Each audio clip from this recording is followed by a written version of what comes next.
अम्रपाली को इतिहास की सबसे खूबसूरत महिला कहा जाता है। अम्रपाली की खूबसूरती की तुलना किसी भी चीज़ से नहीं की जा सकती, लेकिन अम्रपाली की खूबसूरती ही उसके दुर्भाग्य की सबसे बड़ी वजह बनी। अम्रपाली को मात्र 16 वर्ष की उम्र में राज्य के आदेश से वेश्या बनना पड़ा। वह शायद इतिहास की इकलौती ऐसी महिला थी जिसे ऐसी बदनसीबी झेलनी पड़ी। अम्रपाली का एक खूबसूरत लड़की से नगरवधु बनने और उसके बाद बौद्ध भिक्षुणी बन जाने की यात्रा में उसके नाम के साथ उस समय के कई प्रसिद्ध और महान लोगों के नाम भी जुड़े हैं। तो आइए जानते हैं अम्रपाली की ट्रेजिक और दुख भरी यह कहानी। प्राचीन भारत में आज से लगभग 2500 वर्ष पूर्व लिच्छवी गणराज्य की राजधानी वैशाली में एक गरीब दंपति को एक आम के पेड़ के नीचे एक छोटी सी लड़की पड़ी मिली। उसके माता पिता का नाम ज्ञात नहीं है। वह आम के नीचे पड़ी मिली थी, इसलिए उसका नाम अम्रपाली रख दिया गया। अम्रपाली अपने समय की सबसे खूबसूरत महिला थी। पाली ग्रंथों में उसकी अद्भुत सुंदरता का विवरण मिलता है। अम्रपाली इतनी खूबसूरत थी कि नगर का हर पुरुष उससे विवाह करने के लिए लालायित था। पाली ग्रंथों के अनुसार राजा से लेकर व्यापारी हर कोई अम्रपाली को पाना चाहता था। अम्रपाली के लिए शादी के प्रस्तावों के ढेर लग गए। इतने सारे विवाह प्रस्तावों की वजह से अम्रपाली के माता पिता दुविधा में पड़ गए। अगर अम्रपाली के लिए एक पुरुष को उनके माता पिता चुनते तो नगर के बाकी लोग उस पुरुष पर क्रोधित होकर हमला कर देते। इसी वजह से 16 वर्षीय अम्रपाली की शादी किसी से नहीं हो पा रही थी। अगर कोई बड़ा व्यापारी या राजकुमार ताकत और दौलत के दम पे अम्रपाली से शादी करता तो नगर में अशांति फैलती व हंगामा भी हो सकता था। इसलिए अमीर और ताकतवर लोग भी ऐसा नहीं कर पा रहे थे। पाली ग्रंथों के अनुसार वैशाली एक लोकतांत्रिक राज्य था जिसकी अपनी एक सांसद भी थी।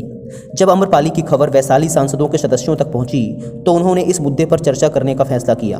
उन्होंने तय किया कि वैशाली राज्य की एकता और शांति के लिए सभी की खुशी जरूरी है। इसलिए अम्रपाली को नगरवधु यानी कि वेश्या बना दिया गया। अम्रपाली अब पूरे नगर की दुल्हन बन चुकी थी जिसे अब हर किसी से प्यार करना था। अम्रपाली को नगरवधु बनाने से वैशाली के लोग तो खुश हो गए, लेकिन इस तरह से अम्रपाली अपनी खूबसूरती का शिकार बन गई। अम्रपाली को जनपद कल्याणी की उपाधि दी गई। यह किताब 7 सालों के लिए दिया जाता था और इसे साम्राज्य की सबसे खूबसूरत और प्रतिभाशाली औरत को दिया जाता था। अम्रपाली को अपना महल मिला। उसे शारीरिक संबंध बनाने के लिए अपना पार्टनर चुनने का अधिकार भी मिला। इसके साथ ही वह वैशाली राज दरबार की नृत्यांगना भी बन गई। अम्रपाली की अद्भुत सुंदरता की बातें न केवल पूरे वैशाली राज्य में बल्कि उस समय के 16 महाजनपदों के राज्यों तक भी फैली हुई थी। जब अम्रपाली की इस सुंदरता की खबर वैशाली राज्य के पड़ोसी और उस समय के 16 महाजनपदों में सबसे समृद्ध और शक्तिशाली महाजनपद मगध राज्य के राजा बिंबिसार को पता चली तो वो खुद को अम्रपाली से मिलने से रोक नहीं पाए।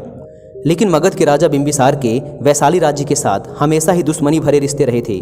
इसलिए अम्रपाली से मिलने के लिए उन्हें अपना भेष बदलकर वैशाली राज्य जाना पड़ा ताकि कोई उन्हें पहचान ही ना सके। बिंबिसार खुद भी एक बहुत ही अच्छे संगीतकार थे। जब वे अम्रपाली से मिले तो वो उसके प्यार में पड़ गए। इसी दौरान अम्रपाली बिंबिसार के एक बच्चे की माँ भी बनी थी। उसका यह बेटा आगे चलकर एक बौद्ध भिक्षुक बन गया था। एक बार जब बिंबिसार ने वैशाली पर आक्रमण किया तो उसने अम्रपाली के महल में ही शरण ली थी। उसने अम्रपाली के महल को छोड़कर बाकी सारे वैशाली शहर पर हाहाकार मचा दिया था। उस दिन अम्रपाली को बिंबिसार की असलियत का पता चला। अम्रपाली ने बिंबिसार से युद्ध रोकने के लिए कहा और बिंबिसार ने अम्रपाली की बात मान ली। बिंबिसार ने अम्रपाली को मगध की महारानी बनने का भी प्रस्ताव दिया, लेकिन अम्रपाली ने इस प्रस्ताव को ठुकरा दिया क्योंकि वैशाली और मगध शत्रु थे। अगर अम्रपाली बिंबिसार के प्रस्ताव को स्वीकार कर लेती तो शायद भयंकर युद्ध छिड़ जाता और हजारों लोग मारे जाते। आचार्य चतुर्सेन शास्त्री के उपन्यास वैशाली की नगरवधु में इस बात का विवरण मिलता है कि एक बार बिंबिसार का बड़ा पुत्र अजातशत्रु, जो कि बिंबिसार के बाद मगध का एक बहुत ही महान राजा बना, अपना भेष बदलकर वैशाली नगर घूमने गया, जहां उसकी नज़र अति सुंदर वेश्या अम्रपाली पर पड़ी और अजातशत्रु भी अम्रपाली पर मोहित हो गया। साथ ही अम्रपाली भी अजातशत्रु की मोहक छवि और उसके मजबूत शरीर को देखकर उस पर मोहित हो गई। लेकिन जब वैशाली के लोगों को पता चला कि अम्रपाली दुश्मन देश के राजकुमार से प्रेम करती है तो उसे जेल में डाल दिया गया।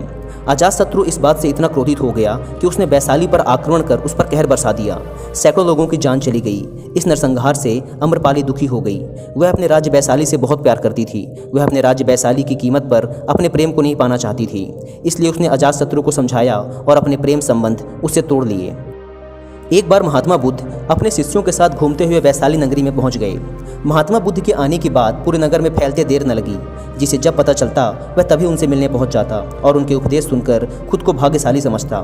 बुद्ध का चरित्र ही ऐसा प्रभावशाली और शांत था कि उनसे प्रभावित हुए बिना कोई रह ही नहीं सकता था।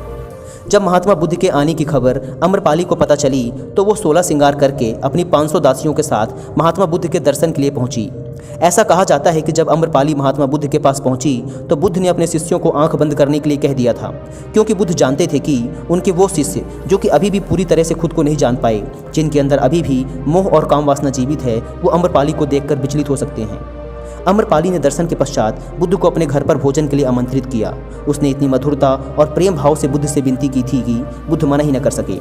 जब यह बात उनके शिष्यों को पता चली कि महात्मा बुद्ध ने एक वेश्या का आमंत्रण स्वीकार कर लिया है तो सबने इसका विरोध किया। उनका सबसे नज़दीकी शिष्य महेंद्र तो जिद पे अड़ गया। शिष्य कहने लगे कि समाज में क्या संदेश जाएगा, लोग क्या सोचेंगे कि बुद्ध उस वेश्या के घर क्यों गए थे।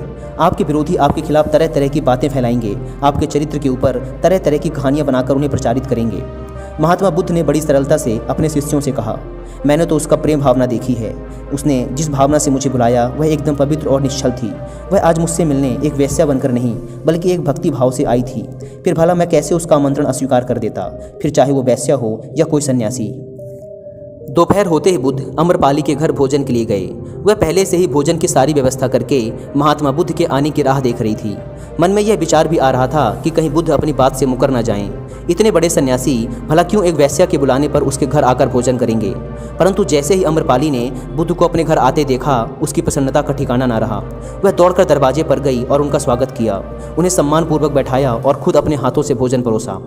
महात्मा बुद्ध के शिष्य जो कि उनके साथ आए थे, जब एक वेश्या को, जिसके कदमों में खुद सम्राट बिंबिसार से लेकर अजात शत्रु थे, पूरी वैशाली जिसकी एक झलक पाने के लिए तरसती थी, उसे एक सन्यासी के लिए ऐसा व्यवहार करते देख बुद्ध के शिष्यों के मन में अपने गुरु के लिए सम्मान और भी अधिक बढ़ गया। जब महात्मा बुद्ध भोजन कर रहे थे तब अम्रपाली बैठी हुई बस महात्मा बुद्ध को एकटक निहारती जा रही थी। महात्मा बुद्ध जिस शांति व एकाग्रता के साथ भोजन कर रहे थे उसे देख अम्रपाली बहुत प्रभावित हुई। उसके महल में महात्मा बुद्ध के आने से जो पॉजिटिव एनर्जी, शांति व आकर्षण फैला था वह उसे अंदर से महसूस कर पा रही थी। साथ ही महान बुद्धा के तेज व आभा मंडल से वो अति सुंदरी अम्रपाली भी प्रभावित हुए बिना ना रह सकी। उसके अंदर एक चेतना जागी। उसने महसूस किया कि असली शांति व आनंद तो बुद्ध के चरणों में ही है। पल भर में ही उसे अपने महल, धन दौलत, बाग बगीचे, दास दासियाँ, सारी शानो शौकत सब व्यर्थ लगने लगी। इसलिए उसने मन ही मन बौद्ध भिक्षुणी बन जाने का निश्चय कर लिया।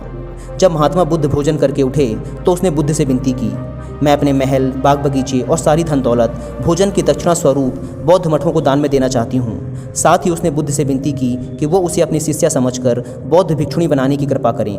बुद्ध ने अम्रपाली की आंखों में ध्यान से देखा और उसकी विनती स्वीकार कर ली। इस घटना के बाद ही बुद्ध ने स्त्रियों को बौद्ध संघ में प्रवेश की अनुमति दी थी। इससे पहले कोई भी स्त्री बौद्ध भिक्षुणी नहीं बन सकती थी। अम्रपाली इसके बाद सामान्य बौद्ध भिक्षुणी बन गई और वैशाली के हित के लिए उसने अनेक कार्य किए। उसने पूरी उम्र अपना मुंडन करवाकर हाथ में भिक्षा पात्र लेकर सामान्य भिक्षुणी का जीवन व्यतीत किया। दोस्तों, एक बात आपसे कहना चाहूँगा, आप आज के सेक्स वर्कर्स की तुलना उस जमाने की वेश्याओं से ना करें। आज ऐसे काम करने वाली स्त्रियों को जिस हीनता और अपमान की दृष्टि से देखा जाता है वैसा उस समय नहीं था।